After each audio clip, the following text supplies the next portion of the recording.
지난 주말이었죠. 지하철 5호선 열차에서 방화로 인한 불이 났습니다. 하마터면 192명이 목숨을 잃었던 지난 대구 지하철 화재처럼 대형 참사로 이어질 뻔했던 아찔한 상황이었습니다. 하지만 기관사 그리고 승객들의 아주 침착한 대응으로 사망자 없이 모두 진압이 됐습니다. 오늘 구속 심사에 출석했던 그 방화범의 모습 보시죠.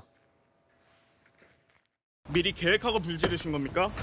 제가 도망사고 날 뻔했는데 입장 없습니까? 이혼 소송 결과에 대해 어떤 부분이 만 있으셨습니까? 소송 결과 공론화하려고 병행하신 겁니까? 주유소에서 휘발유는 어떻게 사신 겁니까?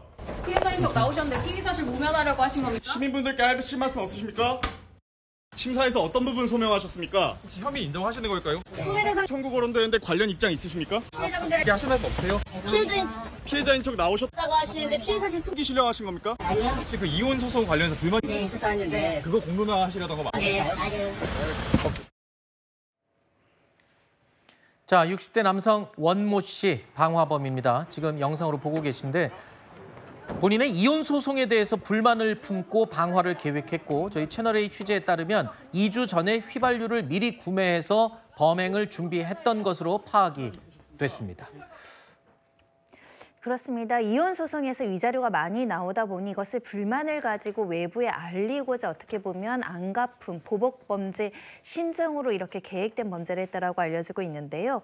2주 전에 주유소에서 이 이나물질을 구매했다라는 것은 계획적으로 이 범행을 준비했다라는 측면에서는 양형에는 굉장히 불리하게 작용하지 않을까 생각이 들고 큰 인명 피해는 없었지만 그래도 연기를 흡입해서 병원에서 치료받은 사람 그리고 현장에서 처치를 받은 사람 인명 피해도 일부 있었을 뿐만 아니라 재산상 피해도 3억 원 이상 난 상황이기 때문에 현재 이와 관련해서 현주 건조물 방화 치상죄가 거론될 수 있고요. 기본 양형만 4년에서 징역 7년이다 보니 중한형이 이제 선고될 가능성 배제하기 어렵다 이렇게 말씀드릴 수 있고 특히 승객 400여 명이 이제 대피하는 소동이 있었기 때문에 굉장히 많은 사람들한테 피해를 야기한 사건이고요.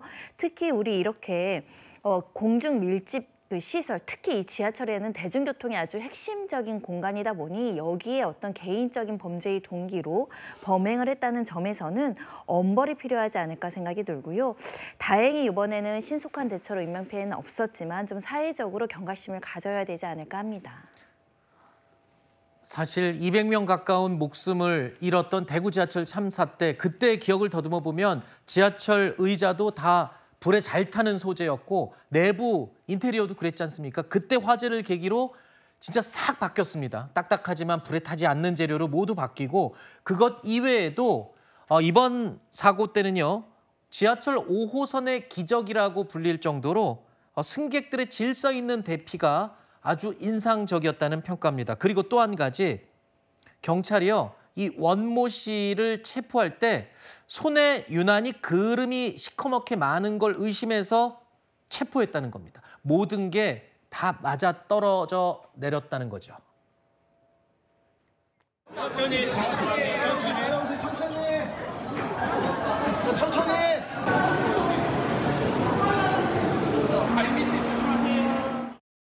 사람들 계속 도망가면서 불이 치고 넘어지길래 사람들 앞으로 다 보내고 뛰지 마세요 소리 지르면서 천천히 가면 다 갈 수 있다. 근데 보니까 열차가 너무 높더라고요. 할머니들, 할아버지들, 남성분은 내려오는데 여성분은 못 내려오니까 제가 위에서 다 받아주면서. 자, 그야말로 5호선의 기적이다. 승객들의 아주 차분한 대처 그리고 기관사의 신속한 판단 모든 게 맞아떨어졌습니다. 그런데 혹시나 또 이번에도 뒤돌아볼 만한 좀 보완책 같은 건 없나요? 이번에 28년차 베테랑 이 기관사의 신속한 대응 덕분에 큰 피해를 방지할 수 있었다. 이런 여러 가지 보도가 나오고 있는 상황입니다. 실제로 소화기를 이용해서 승객들과 초진 불을 이제 껐다라고도 알려지고 있고 일사불란하게 승객들도 안전 지침에 따라서 대피했기 때문에 이렇게 화재가 크게 피해로 연결되진 않았지만 이번에도 지적할 점은 눈여겨볼 만한 점이 있는데요. 바로 한 명의 기관사가 있었다라는 것입니다. 특히 이 1인의 기관사와 2인의 기관사는 이렇게 재난 상황이라든가 화재 상황이 발생했을 때 이 인명 구조라든가 인명 피해를 방지할 수 있는 인력 부분에 있어서는 사실은 굉장히 1인과 2인의 차이 날 수밖에 없는 상황이고요.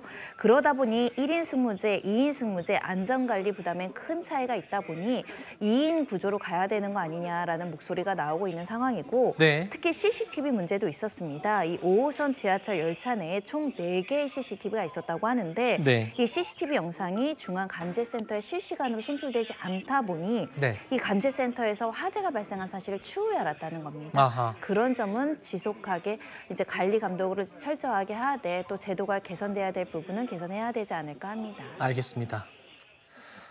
많은 부분이 보완되고 많은 부분이 바뀌었습니다. 하지만 지금 지적 나오고 있는 몇 가지 좀 아쉬운 점들도 좀 더 보완을 해서 이런 사고, 대처 능력, 우리 국민들의 이 정말 놀라운 대처 능력을 정말 칭찬하고 싶습니다.